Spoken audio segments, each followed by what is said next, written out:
Olá pessoal, tudo bem? Sejam todos bem-vindos. Vamos começar a nossa quinta videoaula. Nesta aula, tentaremos compreender um pouco mais sobre os componentes do processo ensino-aprendizagem. Componentes do processo ensino-aprendizagem. No processo ensino-aprendizagem, o aluno e o professor atuam sobre o conhecimento matemática. De fato, de imediato observa-se no processo ensino-aprendizagem a atividade do estudante para instruir-se, denominada de aprendizagem. Também pode-se apreciar a atividade do professor, que guia a aprendizagem, entendida como ensino. Desta dinâmica resulta o processo ensino-aprendizagem. O processo ensino-aprendizagem é considerado um sistema com seus componentes. Quais são esses componentes? Componentes pessoais, professor e aluno. Componentes não pessoais, objetivo, conteúdo, metodologia, recursos e avaliação. Componentes pessoais. As relações entre os componentes pessoais são professor-aluno, professor-grupo, professor-professor. Aluno-professor, aluno-grupo, aluno-aluno. Então essas são as relações entre os componentes pessoais. No processo ensino-aprendizagem, o professor é o representante das aspirações sociais necessárias para a transformação da sociedade, através da formação do aluno. Componentes não pessoais. Primeiro componente não pessoal. Objetivo. São as aspirações ou propósitos que se deseja alcançar através do processo ensino-aprendizagem de matemática. De acordo com os PCNs, para os alunos do primeiro ao quinto ano do ensino fundamental, os objetivos são construir o significado do número natural a partir de seus diferentes usos no contexto social, explorando situações, problemas que envolvam contagens, medidas e códigos numéricos. Resolver situações, problema, e construir a partir delas os significados das operações fundamentais, buscando reconhecer que uma mesma operação está relacionada a problemas diferentes. Podem ser resolvidos com o uso de diferentes operações. Desenvolver procedimentos de cálculo mental, escrito, exato, aproximado, pela observação de regularidades e de propriedades das operações pela antecipação e verificação dos resultados. Estabelecer pontos de referência para situar-se, posicionar-se e deslocar-se no espaço, bem como para indicar relações de posição entre objetos no espaço. Interpretar e fornecer instruções, usando terminologia adequada. Perceber semelhanças e diferenças entre objetos no espaço, identificando formas tridimensionais ou bidimensionais em situações que envolvam descrições orais, construções e representações. Reconhecer grandezas mensuráveis, como comprimento, massa, capacidade, e elaborar estratégias pessoais de medida. Utilizar informações sobre tempo e temperatura. Utilizar instrumentos de medida, usuais ou não, estimar resultados e expressá-los por meio de representações não necessariamente convencionais. Identificar o uso de tabelas e gráficos para facilitar a leitura e interpretação de informações e construir formas pessoais de registro para comunicar informações coletadas. Ampliar o significado do número natural, pelo seu uso em situações, problema, e pelo reconhecimento de relações e irregularidades. Construir o significado do número racional e de suas representações, seja ela fracionária ou decimal, a partir de seus diferentes usos no contexto social. Resolver problemas, consolidando alguns significados das operações fundamentais e construindo novos em situações que envolvam números naturais e, em alguns casos, racionais. Ampliar os procedimentos de cálculo mental, escrito, exato, aproximado, pelo reconhecimento de irregularidades dos fatos fundamentais, de propriedades das operações e pela antecipação e verificação dos resultados.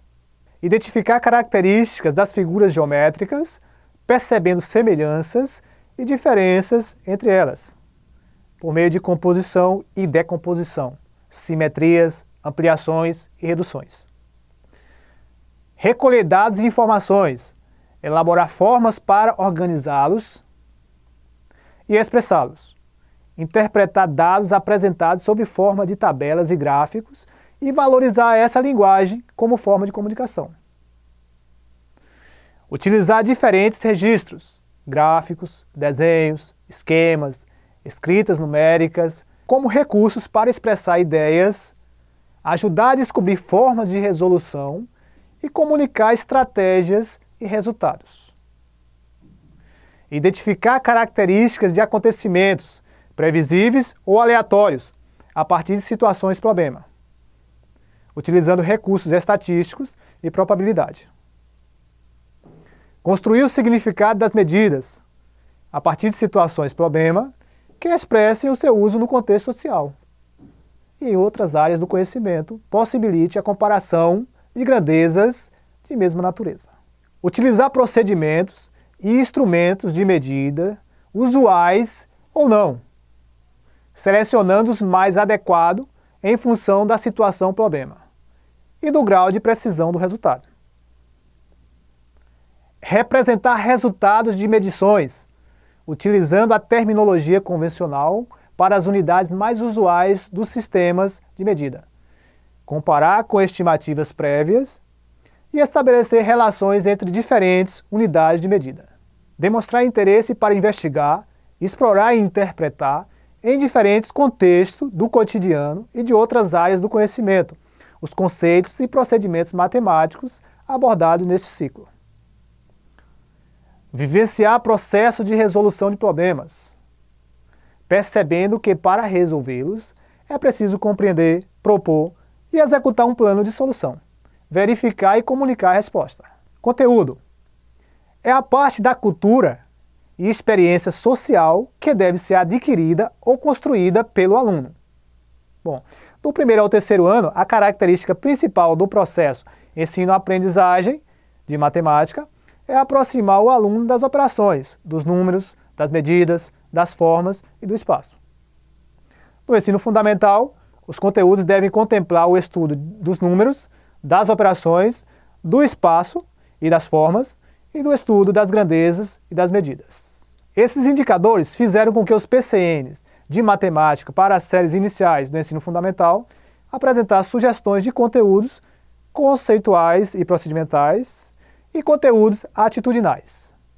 Bom, os conteúdos conceituais e procedimentais são reconhecimento de número no contexto diário, utilização de diferentes estratégias para quantificar elementos de uma coleção, contagem, pareamento, estimativa e correspondência de agrupamentos.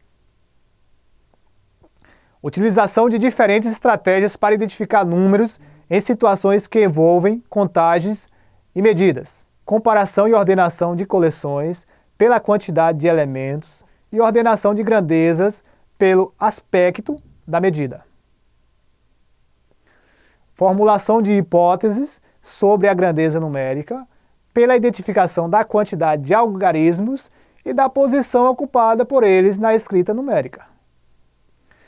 Bom, já os conteúdos atitudinais são desenvolvimento de atitudes favoráveis para a aprendizagem de matemática, confiança na própria capacidade para elaborar estratégias pessoais diante de situações problema. Valorização da troca de experiências com seus pares como forma de aprendizagem. Curiosidade para questionar, explorar e interpretar os diferentes usos dos números, reconhecendo sua utilidade na vida cotidiana. Interesse e curiosidade por conhecer diferentes estratégias de cálculo. Os conteúdos são selecionados visando o alcance dos objetivos, que necessita de uma metodologia apropriada para o ensino e, consequentemente, a aprendizagem. A metodologia é o caminho ou a via que o professor e o aluno devem percorrer para alcançar o objetivo, de modo mais eficiente, com o emprego do mínimo de recursos humanos e materiais. Com uma metodologia bem definida, desenvolve-se um processo de ensino e aprendizagem que faz sentir a necessidade de determinar o alcance dos objetivos.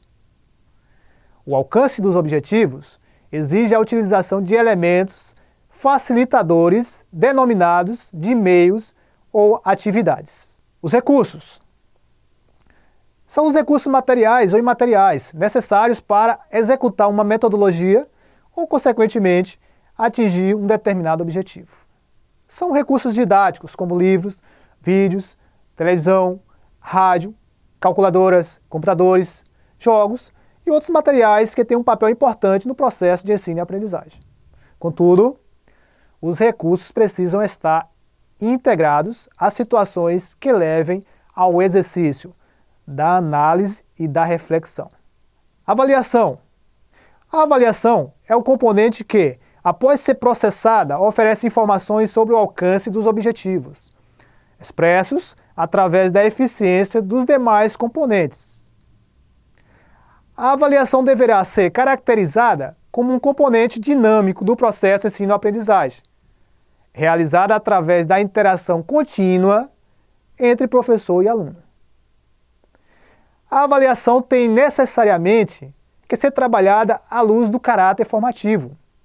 Bom, essas informações devem ser trabalhadas através da interação contínua dos componentes pessoais, de forma que atenda às orientações, necessidades, ajustes ou modificações no processo, se construindo em elemento de ajuda no desempenho dos alunos. Nesse sentido, a avaliação apresenta um caráter integrador, através da sua relação com os demais componentes. Bom, o caráter formativo da avaliação é um procedimento que direciona o processo avaliativo para a formação da personalidade dos sujeitos, avaliadores e avaliados. Bom, pessoal, vamos terminar essa videoaula aqui. E uma última recomendação. Faça uma leitura cuidadosa do material disponível no AVA e participem do fórum e do chat. Até a próxima.